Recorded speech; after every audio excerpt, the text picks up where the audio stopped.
what you say, as long as you mean it.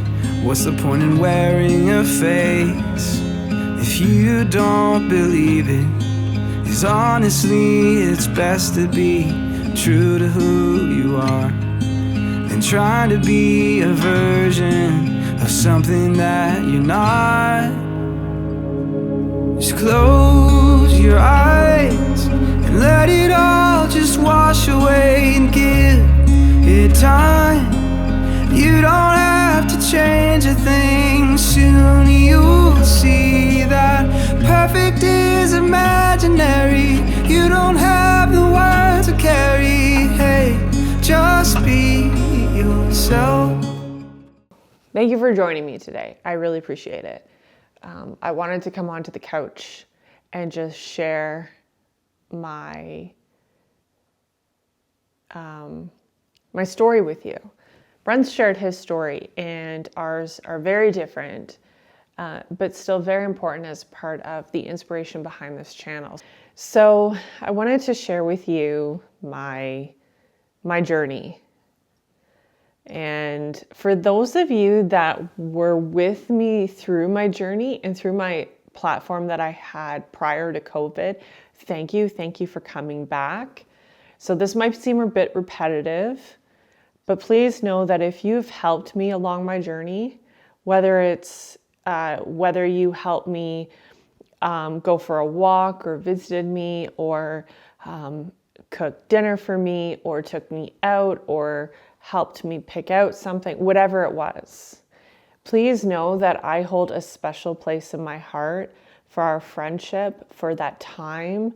I think about those amazing memories with such gratitude, and thank you. Brent is my second husband.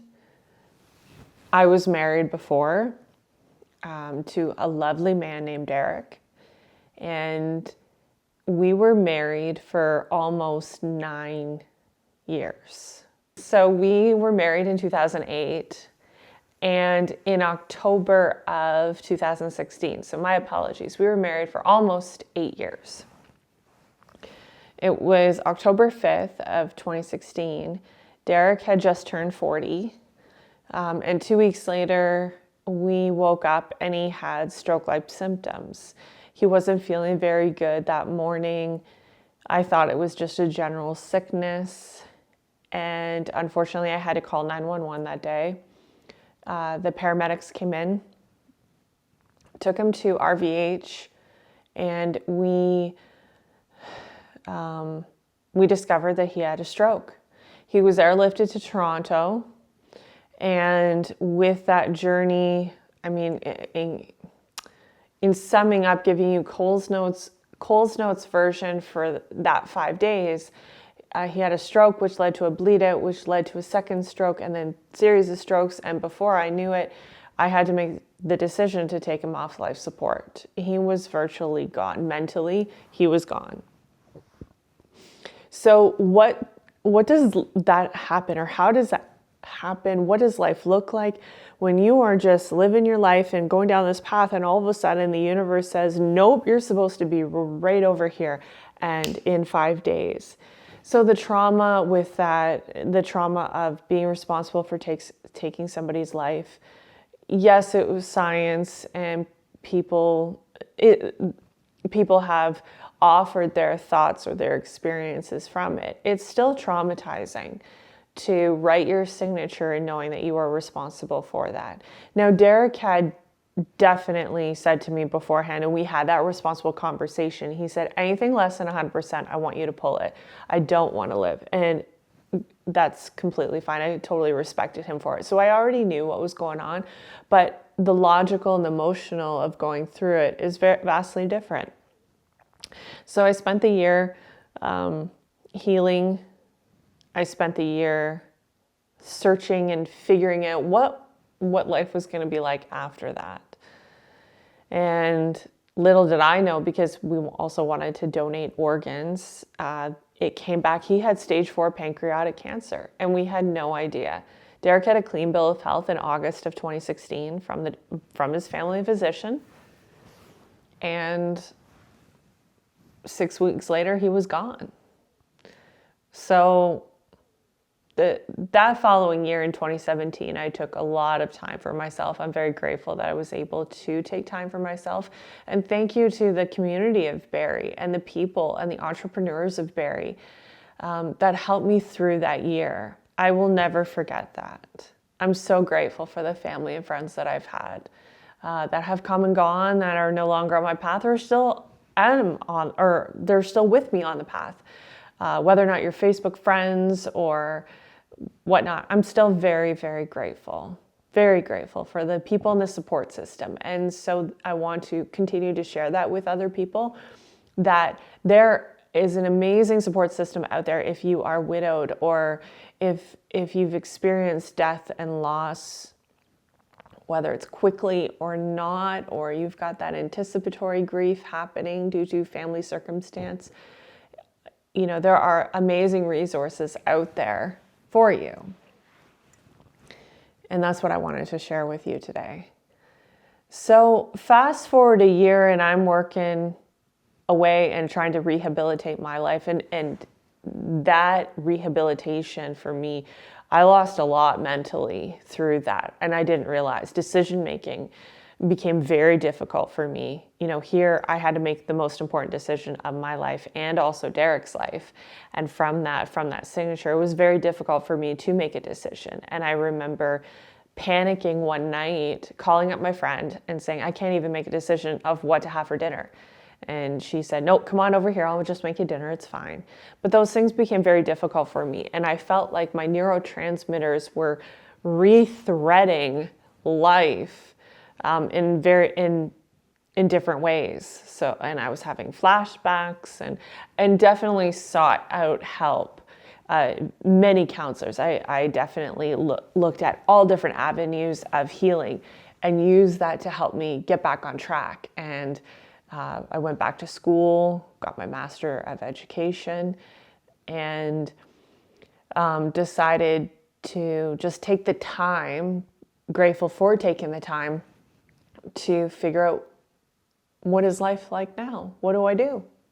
You know, do I start dating again? Do I just live single for a while? So after the year mark and working through all this, after the year, I decided to put myself out there and being spiritual. I decided to talk to Derek, and I know he's one of my guardian angels now. I said to him, I'm like, you need to find me somebody. You left me. You need to find me somebody. So I wrote down everything. I sat down, I lit a candle, and I wrote down everything which I needed in a partner. I didn't want to date again. I didn't want to date hundreds of guys and stuff. I just wanted to find somebody.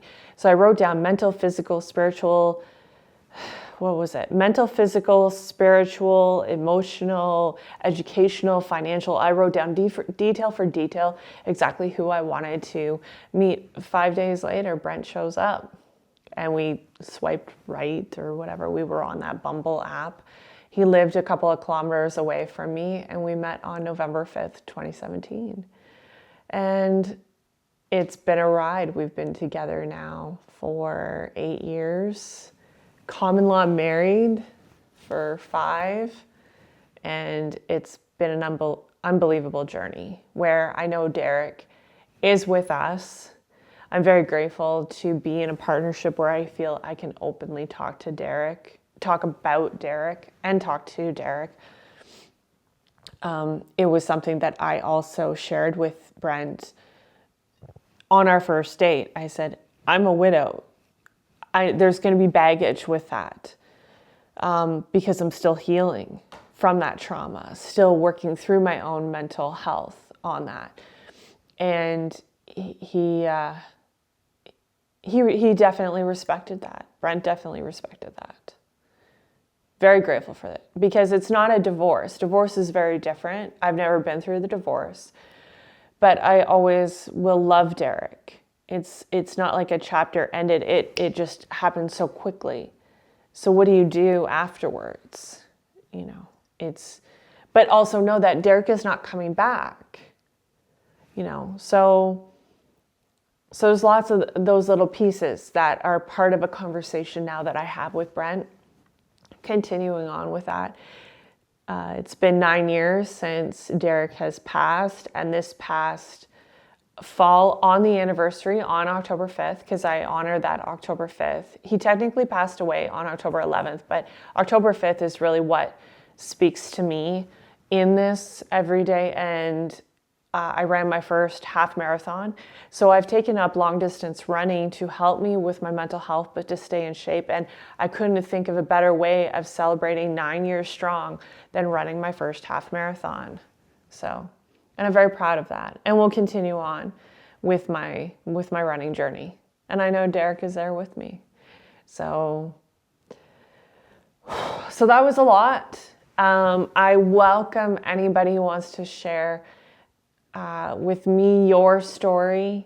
Every grief journey is different, but grieving and grief awareness, mental health around grief is something I'm extremely passionate about.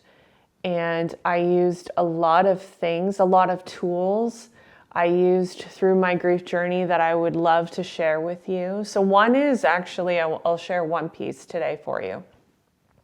If you know somebody of going through a grief journey, that fog and that thick, I call it like this fog, that grief fog and the thick muck. And for me, it felt like everything was gray.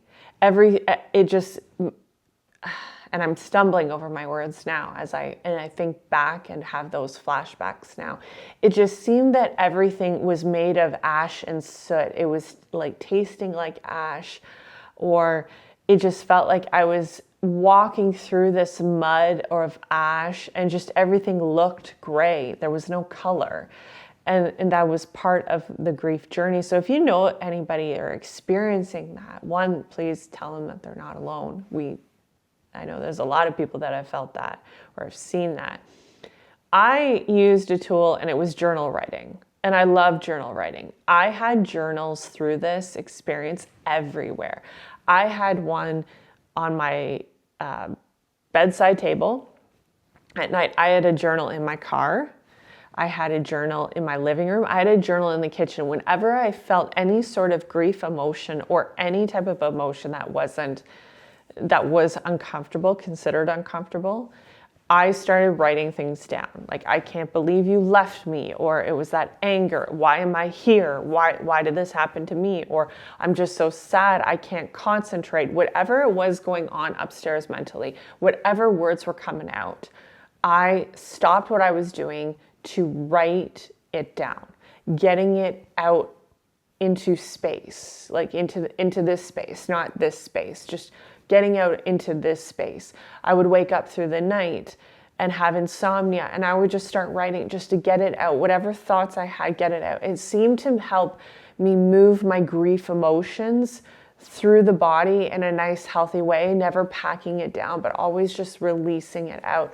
And so if you know of anybody, that is definitely something I still do. I don't do it as much anymore, but journal writing through that experience and healing from that trauma definitely helped me out. So wanted to share that piece with you. So thank you today. Thank you for your time.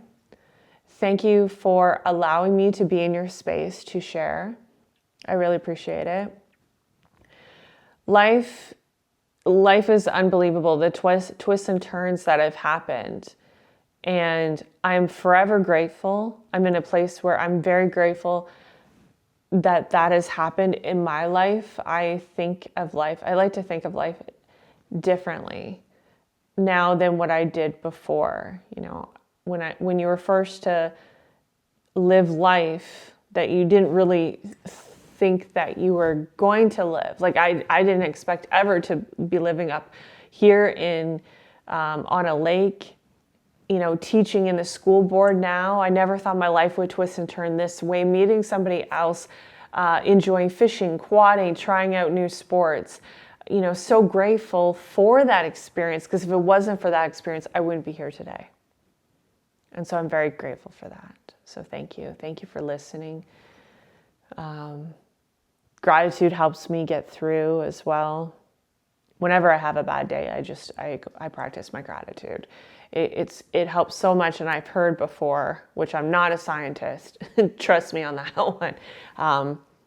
But it'll flick the switch in your mental health when you're feeling low, when you're feeling depressed. Starting to practice gratitude. I'm grateful for this coffee, grateful for being here, grateful for my shirt. It could be something basic. It will help switch those neurotransmitters or refire something up here where it'll help you pull up and shift your mind or your energy or your mood maybe. So I wish you all the best today. Thank you again. Until next time, I'll see you soon. Take care. Bye.